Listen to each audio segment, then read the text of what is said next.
السلام عليكم احلى متابعين. النهارده فيديو جديد عن البطاطس البيوريه بمكونين اتنين بس.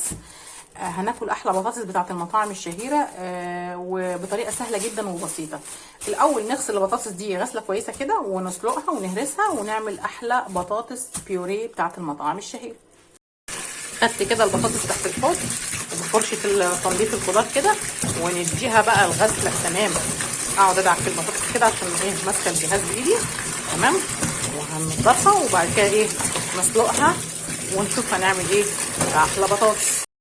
زي ما انتم شايفين البطاطس كده بتغلي وبتبكبك، انا عايزاها بس تطرى خالص وتبقى طريه جدا عشان اعملها احسن بطاطس بيوريه.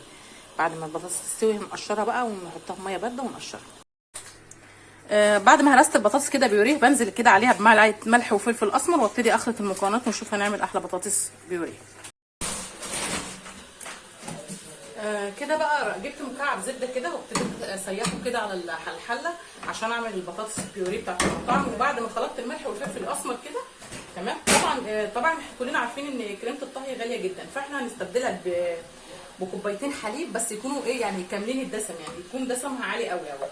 وابتدي بقى كده اسيح الزبده، وممكن انزل حليب على كده، يعني ممكن اخلي الاثنين يسيحوا مع بعض وبعد كده انزل بالبطاطس بالتدريج عشان الزبده بتتحرق.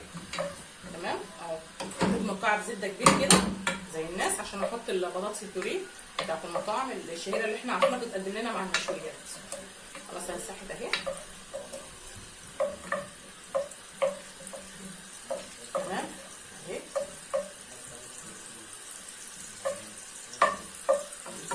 يا رب تكونوا شايفين كويس، بس انا مش عايزه الزبده تنحرق. اروح بقى نازله بالحليب، كوبايتين حليب كده تمام، واسيبها تغلي عشان تسيح حتى البطاطس، قصدي البطاطس الزبده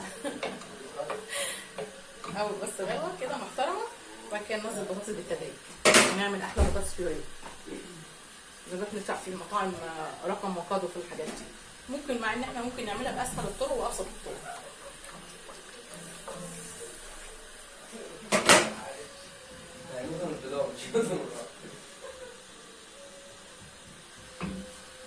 يا رب تكونوا شايفين كده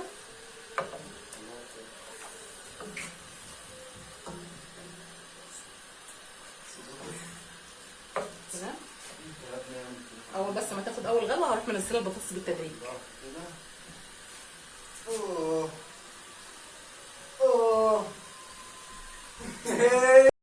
خلاص الحليب مع الزبده غلي وكده، هبتدي بقى انزل بطاطس كده بالبيوريه حبه كده بالتدريج، او ممكن مره واحده مفيش مشكله عادي تمام. اهو انا عامله كده شويه بطاطس كتير، قلنا خلطنا الملح والفلفل الاسمر اهو. ابتدي كده اقلب كده وانزل بالتدريج. انا والله الجوانتي الجلافز كده بيلزق في قلب الحاجه، فانا ما بحبش البسه قوي غير بقى الشديد القوي اللي هو الجلافزات. وبنزل كده معايا بالتدريج، ابتدي اقلب البطاطس لحد ما تمتزج مع الحليب ومع الزبده ومع الملح والفلفل الاسمر، وناكل احلى بطاطس بيوري. بنجيب في المطاعم ده ندفع فيها ارقام. بسم الله.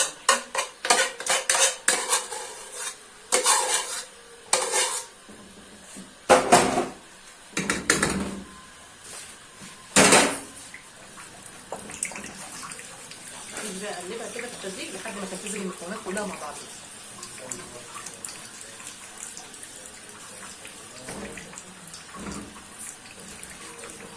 تمام، هسيبها بقى اتعامل معاها لحد ما تستوي كده، وانا ههدي النار عليها وبعد كده نشوف بقى هنغرفها. هي كده خلاص تعتبر استوت، بس لازم اهدي النار كده واتعامل معاها بالراحه.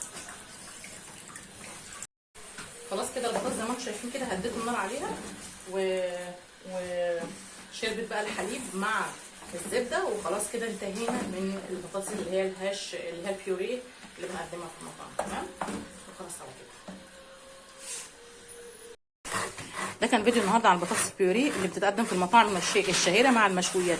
لسه الاكل بقى ما استواش بقى، انا قلت اقدم لكم طبق البطاطس وباحلى هنا واهل شفا، ووصفه تعتبر وصفه اقتصاديه مش مكلفه بالنسبه لكلمه الطهي طبعا غاليه. السلام عليكم، تنسوش تدعمونا في قناتنا الجديده قناه منى شيف على اليوتيوب وعلى التيك توك. السلام عليكم.